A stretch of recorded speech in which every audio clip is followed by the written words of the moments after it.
Hello, welcome to Fiber Trek. As you can see, things have started to shift up here in the North Woods of Maine, and the ice is starting to think about going out, although I think we probably still have a month left yet. We've tapped our maple trees for sugaring and looking forward to that boil down. And in the studio, I am playing around with different background techniques, intuitive scripting, different types of media on the gel plate, and I'm looking forward to sharing that with you. There will, of course, be knitting. I've got a couple projects to talk to you about, and I'm also going to talk about one of my favorite yarns and why.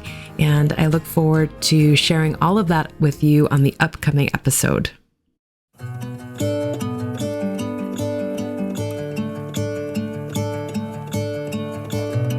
gonna let the sun shine in today. I'm trying to make this darkness go away. I'll paint with colors and I'll sing until my lungs give out. I'm gonna let the sun shine in today. And I will leave my windows open so that I can hear the sound of people talking and the wind blowing in the trees.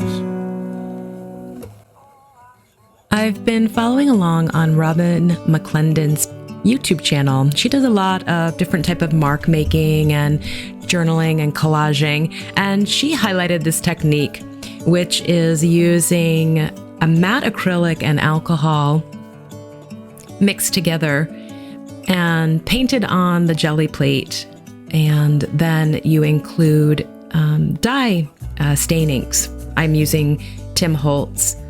I pulled a variety of different papers because this medium is very liquid and loose, and so I am trying first off with calligraphy paper. This particular brand she recommended, it's in her Amazon store, there are links in her website. Kind of has a smooth and textured side to it. I also pulled out some basic watercolor paper, and she exemplifies this by painting on the paint and then adding more alcohol. This I'm using a 50% alcohol, and then adding your different dye inks and whatever color combinations you want. So I procured a few different ranges of color in the Tim Holtz and a mix of Distress Oxide and spray stains. And I'm trying out first here with the watercolor paper because I really want something that's going to absorb quite a bit of that liquid. There's a lot of movement. And what I'm going for is kind of an ethereal background. You'll see kind of has movement and texture to it. Those inks blend together.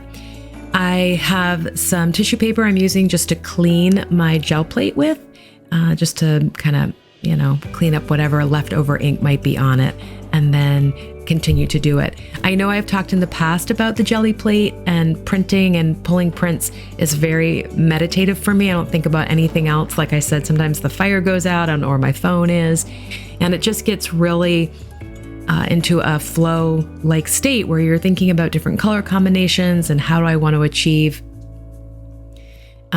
different backgrounds on different types of paper. So matching mediums and paper and all of those pieces. The watercolor is very stiff, and I'm not sure. I will have to collage onto it. But what I really like about the calligraphy paper is, and you're going to see this upcoming, is that it's very easy to put into a journal.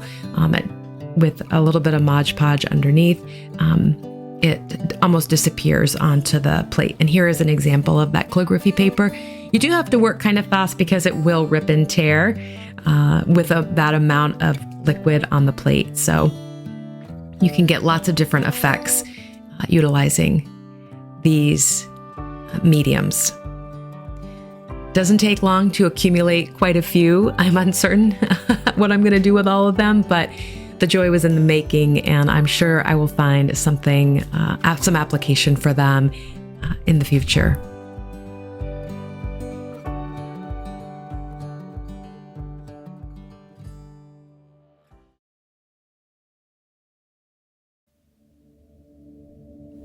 I met an old man. I said, tell me your story.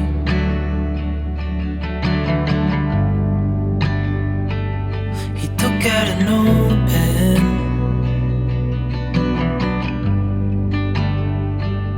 and wrote something for me.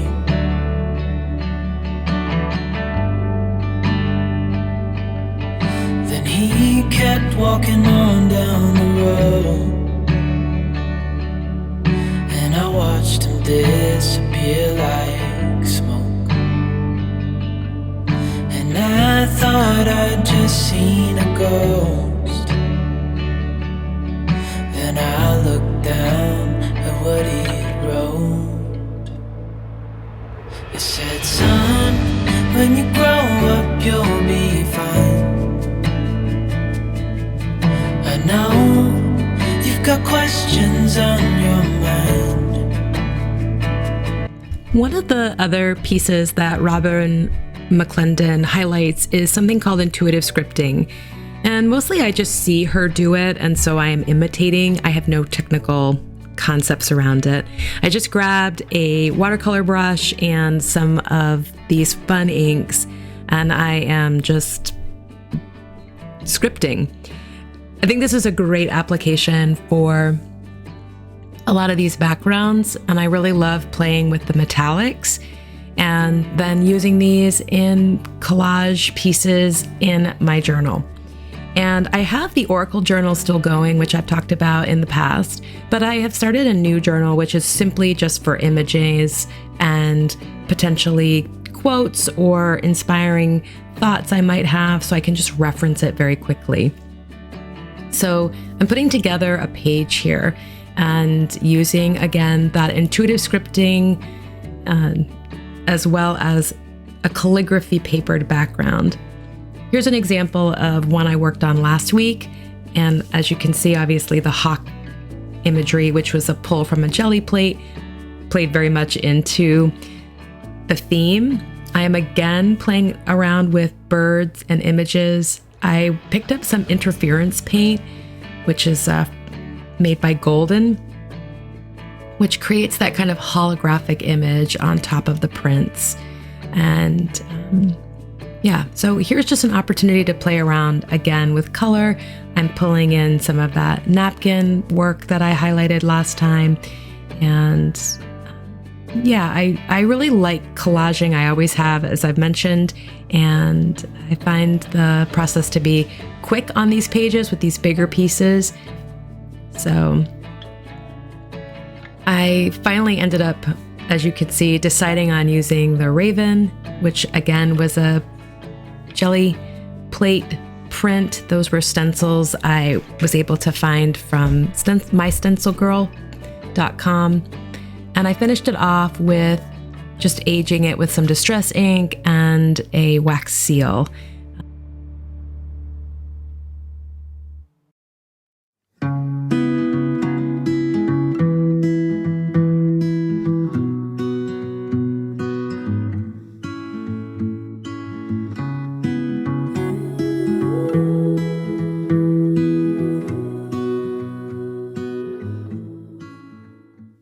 So I was a little unsure of what we would have to talk about here at the end of the month, and I am still working on some of the same projects. I am glad that I had some of the happenings that we've been participating in here up north, like sugaring. So for the knitting portion, I'm going to talk a little bit about some of the projects, but I'm also going to feature one of my favorite yarns and talk a little bit about why I love it and its place in my heart. And yeah, if you want to know what my top 5 yarns are, that video will be featured on my Patreon page this month. And yeah, I will be going a little bit more in depth into other yarns I've used, why I want to knit with them again, and why I continue to find their wear, the particular garment, to be so useful and have longevity. With that being said, I have two things to talk about that I've been working on. One is the Heart of the Forest hat by Sofia Kammeborne. This is the second time I've knit this pattern. I went up 2 needle sizes. I went up to US 5, and I am using Hebridean from Croft 29 and Ye Old Salt. I have her BFL base Latouche in Sedge and her Merino Silk Alpaca in Hull. And I am just so into these earthy deep browns lately. I think that's been going on for a little while, like 2 years. And these kind of earthy oranges and reds, and I really love the way this hat turned out. It's got a definite amount of heft to it, and I think it's going to be the right size. I haven't decided if I'll add a little pom-pom at the top to finish it off, and or what color I will knit the heart motifs in or a duplicate stitch over, but I'm probably going to have this done this evening, so I'll get a little bit more wear out of it here as we head into April here in the Northern Hemisphere. Yeah, so I'm quite happy, and I think this pattern is a fun knit, a quick knit, and you can do a lot of different color work pieces and get to play around quite. So the only other thing I thought I would talk to you about is I continue to work on my sweater, the fox sweater in the Hillesvåg and the Vilja, the Solja and the Vilja, and yeah, just going to put this on and see where I'm at and when I'm going to start the hem. I have thought about it, and I think I will do the hem in a garter stitch, and which is my preferred hem. It tends not to be so grippy. And I also will end up doing the cuffs in a garter stitch. So yeah, so that continues to move forward. Work is work and invigorating, and it's full of decision making and problem solving in the moment. It's very spontaneous what I do as a speech language pathologist, because when my client or my student arrives, I want to meet them where they're at, and I want to work with what I get. And so sometimes when I get home at night, I'm pretty much knackered, and I haven't been picking up my knitting. I've been kind of lazing on the couch and trying to get to 8 o'clock, and then I do read a little bit and then fall asleep.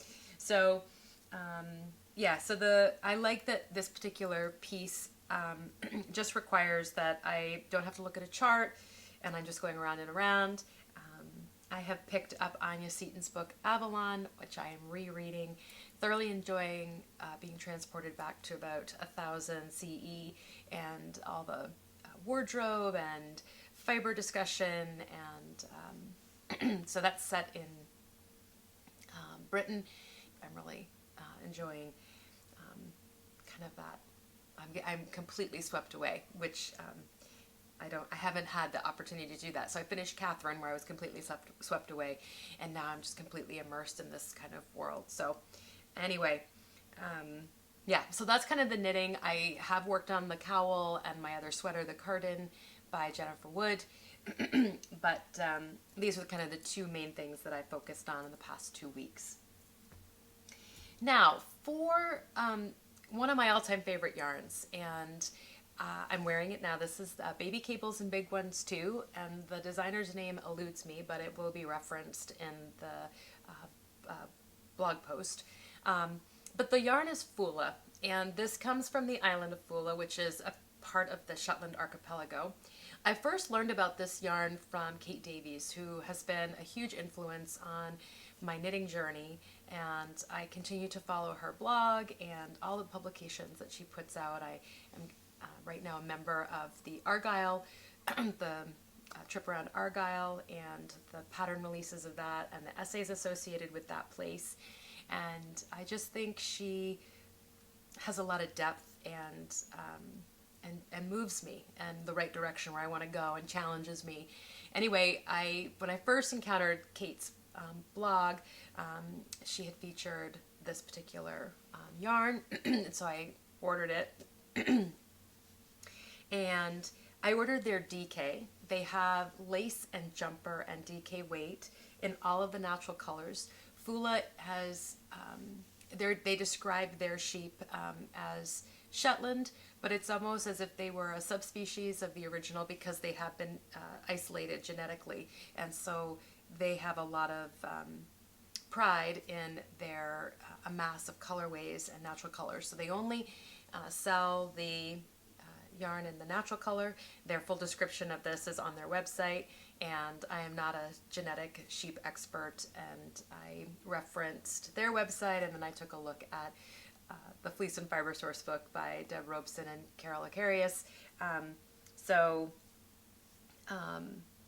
I bought the Miaget colorway, and as I was saying, the yarn, the DK weight, is a 3-ply yarn. And I've talked about 3-ply yarns before and why I have an affinity for them.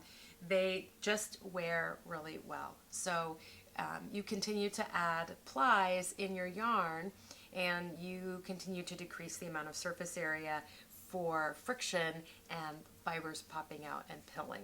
So for this particular piece, you can see this has had a lot of active wear, canoeing, skiing, campfire,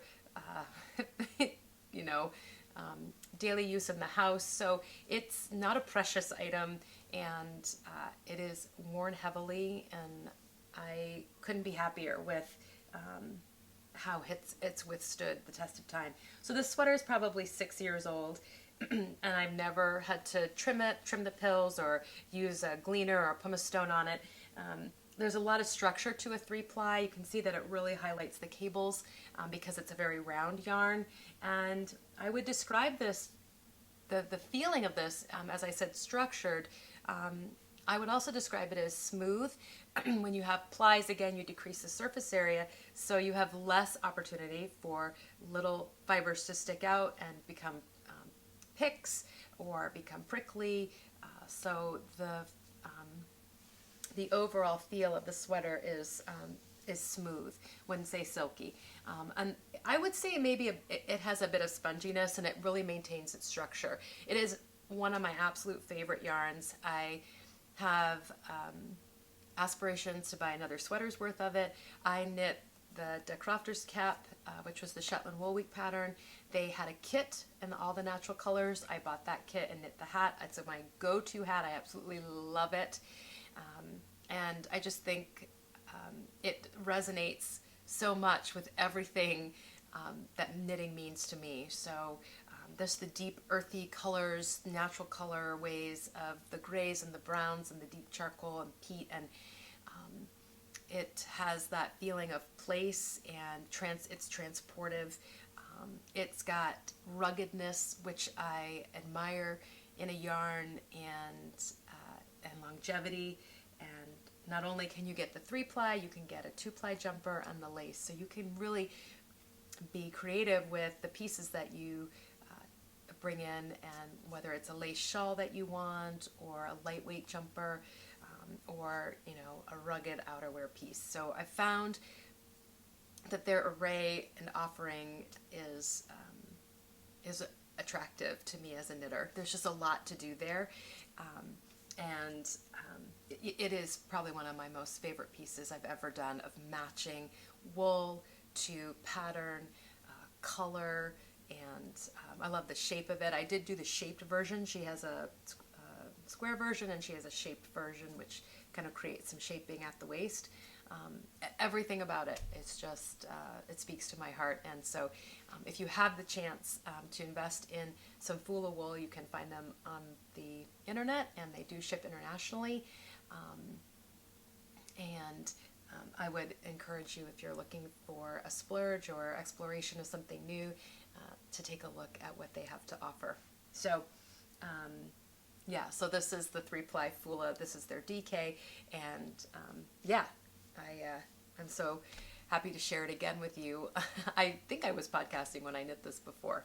So if you're interested to learn more about my other favorite yarns that I love to work with, as I said before, I'll be featuring that video over on my Patreon page, where you can become a member. It is $3. It's a recommended $3 per episode. I never publish or charge more than twice per month, and then adding more and more bonus content as I begin to understand how better to use that platform.